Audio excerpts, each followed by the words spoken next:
Welcome back! Today we're going to go over food items and kitchen equipment that you all should have in your kitchens. With winter being right around the corner and obviously it's supposed to start to snow, we want to make sure you guys have the food security to know that you have food to eat and things to make while you're at home, potentially snowed in. And as we always say, it's best to eat fresh foods, fresh fruits and veggies, but during the winter, we know sometimes that can be hard, so it's important to have canned and frozen fruits and veggies on hand to use. So we made 3 separate lists for you guys, one with dry goods, one with cold foods, and then one of just kitchen supplies that you should all have on hand. So the first list that we're going to start with is the dry goods that we think are important for you to have in your house. The first item on that list are healthy cooking oils and vinegars. These can help add flavor to your current recipes. So oils such as olive oils, canola oil, apple cider vinegar, or balsamic vinegar are really good to add and can also be used as salad dressings. The one thing you want to avoid is doing any vinaigrettes. Stick to the vinegar rather than the vinaigrettes. The second item on the list are beans. You can get them canned or dried, and these are going to add additional protein to your diet. If you do get canned beans though, be sure to rinse off the heavy syrup that they're in before cooking with them, and you can just do that by soaking them in water. Our third item is canned fruits or veggies. So if you're gonna do fruits, make sure that you're looking for products that are canned with water or no added simple sugar syrups, okay? You want to avoid those. And then with your veggies, look for ones that are canned without salt. Make sure that you rinse them well before you use them also. For the fourth item is canned meat. So there's canned chicken, salmon, tuna, even turkey or other foods you can buy canned. I stick away from like Spam and other things like that just because it's high in sodium. But the chicken and tuna, they're all good, and even salmon, if you like canned salmon. So make sure that you're still using the skin and the bones because they're a good source of calcium. You can just smush them with your fingers and they'll make for a nice additional health benefits to you. The fifth item that we think would be good to have in your pantry are chicken broths, beef broths, or veggie broths. These are really good as a basis to your recipes with adding a little bit of flavor, but not too much on the calories or sugar department. You can also try creamed soups such as cream of cheese, cream of broccoli. These are great bases to different recipes as well. For the sixth item you guys should have is peanut butter or other nut butter such as almond butter. These are going to give you additional protein and other health benefits with them. When you do buy them though, try to get an all natural form, so you're going to have to stir it before you eat it because there's going to be a lot of oil at the top, just because with the all natural brand you're going to be getting just nuts and just smushed up nuts basically, and no added preservatives or added sugar. The seventh item that we want to talk about are good starches. So these can include potatoes, obviously in moderation, wild or brown rice, whole wheat pasta, and whole grain breads. Wild rice is something that not a lot of people talk about, but it actually has a really good nutrition profile. It has 6 grams of protein and 3 grams of dietary fiber per cup. So if you're bored with your normal brown rice, it might be something that you might want to look into trying versus going back to white rice. And additionally, you should also keep oats, granola, barley, and quinoa in your pantry.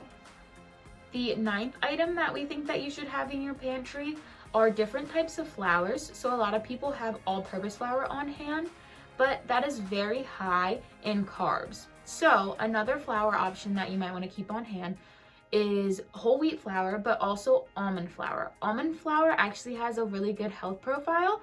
For 100 grams of almond flour, there are only 2 grams of carbs versus the counterpart of all-purpose flour, which with 100 grams of that, you're getting 76 grams of carbs. So almond flour is definitely something that you might want to add to your baking routine. And for the 10th item on the list, we're going to want to keep snacks on hand. So protein bars make the perfect snack. So do nuts, especially cashews, because they're filled with antioxidants. Seeds, chia seeds, flax seeds, sunflower seeds, any seeds are a good snack, so are dried fruits. And even cocoa powder isn't necessarily a snack, but you can keep that in your pantry and add it to different other food products, and it will give you a little bit of a sweetness without the additional calories of regular chocolate.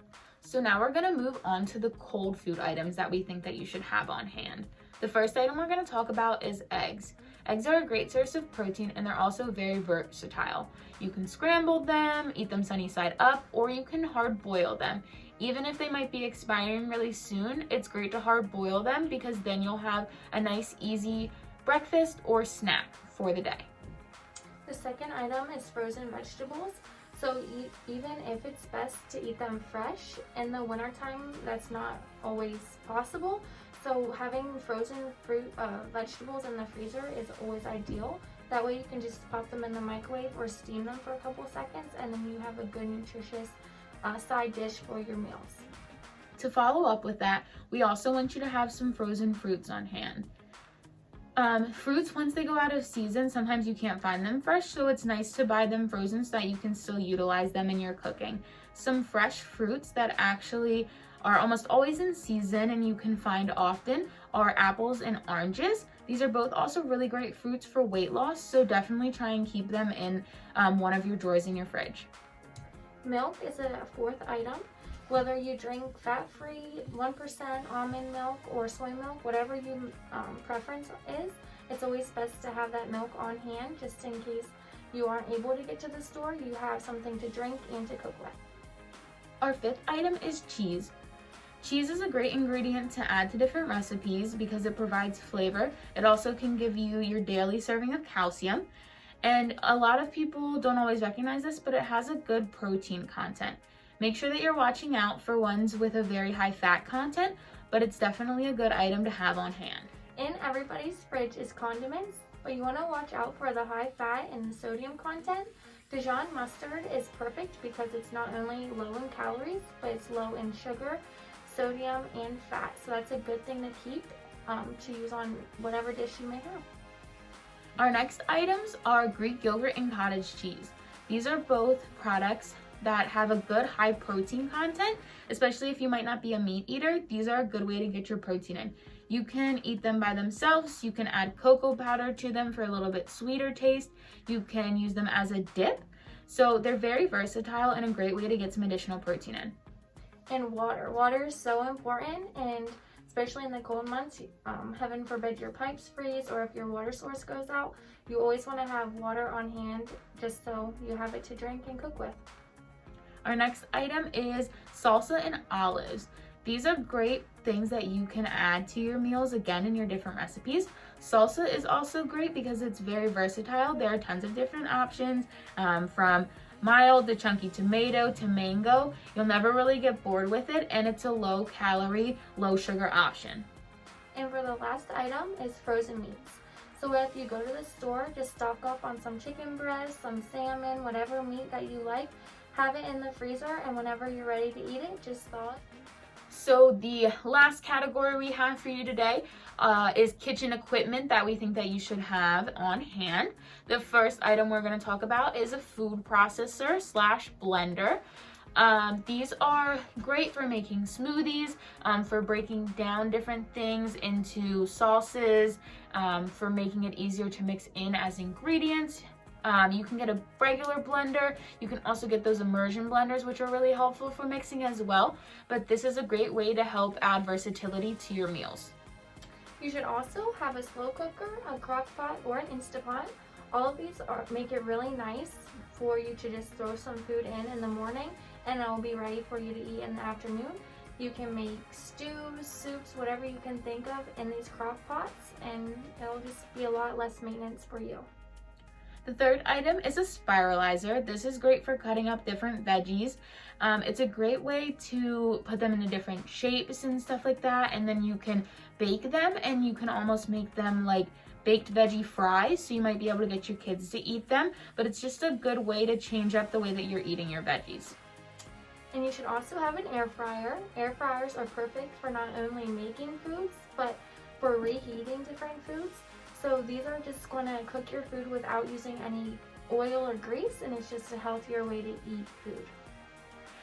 Our next item is a kitchen scale. So kitchen scales are great when you want to try and measure out and portion things out. Sometimes on food label it says, you know, the serving size is 30 grams and you're not really sure exactly how that's going to measure out when you just take the scoop. So instead, if you have a kitchen scale, you can measure that out so that you know that you're not eating too much. You should also have a pair of sharp knives. Sharp knives are really nice just to help ensure that you don't cut yourself. You're more at risk for cutting yourself or injuring yourself if you have dull knives at home. So a pack of good ones that are going to last you a while are your better option to have. So the 7th item that we think you should have on hand are meal prep containers or reusable baggies. So meal prep containers are great for packing and prepping for lunches that you might have or for a couple of dinners. As LeAnn mentioned earlier about the crock pot or the slow cooker, if you make a little bit more than what just is the serving size for your family, then you can have a couple leftover lunches for the rest of the week and an easy way to pack them up. And casserole dishes are going to be our 8th item on the list. These are just perfect for throwing a recipe into the oven, and you don't have to make a whole bunch of dirty dishes. It's just one dish, and like Michaela said, you can make extra of it and have it for tomorrow's meals. Our 9th item is going to be measuring cups and measuring spoons. These are really important because you want to make sure that you're portioning out your food right. Sometimes it's easy to add a little too much when you're not using these measuring devices, so it's good to have them on hand so that you know exactly how much you're getting. And the 10th item is really important, and it's 2 separate cutting boards. So you want to make sure you have 2 separate cutting boards, one for raw meats and chicken and one for raw veggies. You want to make sure that you have 2 separate ones to ensure that you are not cross-contaminating foods to make yourself sick. Especially in this time, you want to avoid getting sick at all costs. So just a good way to do that is to have 2 separate cutting boards and to make sure you clean your area in between working with raw meats and then fresh foods or fresh produce. Thanks for tuning in again this week. Be sure to like and subscribe to our channel, and don't forget to hit that little bell so that you know when our next video comes. And believe it or not, next Wednesday is the Wednesday right before Christmas, and we're going to have another fun video for you guys, and we're going to actually demonstrate the amount of sugar that's in soda and also different ways to help you guys to avoid additional calories over the holiday season. All right, we'll see you next week. Thank you.